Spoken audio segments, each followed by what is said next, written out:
For tonight's Conversations with Great Minds, I'm joined by Dr. Neil Bernard. Dr. Bernard is a clinical researcher, author, and health advocate. He's been a principal investigator and co-investigator in many clinical trials investigating the effects of diet on health, including one study that looked at the effects of dietary interventions in type 2 diabetes patients. Dr. Bernard received his MD degree from the George Washington University School of Medicine. He's the author of several books, including the 21-Day Weight Loss Kickstart and Breaking the Food Seduction.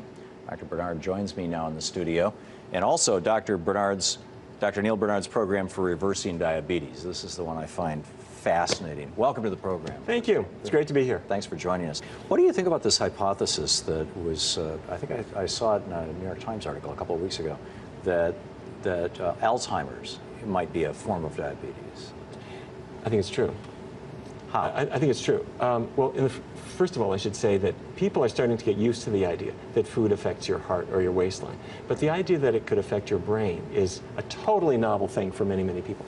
But back in 1993, there is a study in Chicago affiliated with Rush University. They brought in thousands of people, they tracked what they were eating, and it turned out that those people who had the most saturated fat, that's the fat in animal products, those who had the most saturated fat in their diet had 3 times the risk of Alzheimer's disease compared to other people. And the question is, wait a minute, we know it raises cholesterol. Is it doing something else? Well, the simple-minded thing is it's clogging off the arteries to your brain. You're getting less oxygen, sure, true enough. But it does more than that. The brain cells put out a compound called beta amyloid. If you could look at a brain cell, it's like a sausage maker. And these little strands of sausage are coming out. That's beta amyloid. It forms little clumps Called plaques. Called plaques, microscopic meatballs in between the brain cells, and that is the primary hallmark of Alzheimer's disease. Well, if you have a fatty diet, especially the animal fat, if you run a high cholesterol level, the brain puts out more of that, and you have more plaque in your brain. So the answer is, don't be eating these animal products, not just for your heart, right, but to protect your brain. Right.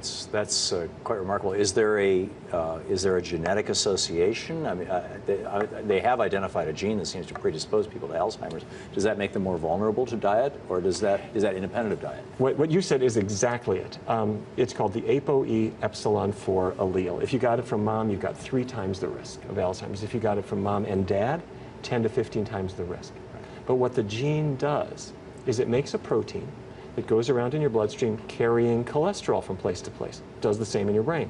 So if you're not eating cholesterol, and you're not eating the saturated fat that causes your body to make cholesterol, the theory is that that gene will hopefully be left with not much to do. So in other words, there are genes that are like dictators, the genes that say blue eyes or brown hair. You can't argue with them, they give orders. But the genes for Alzheimer's disease are committees. They make suggestions, and you can fight with them. In the same way, there are genes for diabetes. Yeah. But genes are not destiny. You can say, I don't think I want to get diabetes. And if you don't eat the way your parents ate, and if you don't open your mom's recipe file too often, you eat in a healthier way, suddenly what runs in families may not affect you. Remarkable. Let's take this to heart disease if we can. In fact, let's do it right after the break. All right. More Conversations with Great Minds with Dr. Neil Bernard right after this break.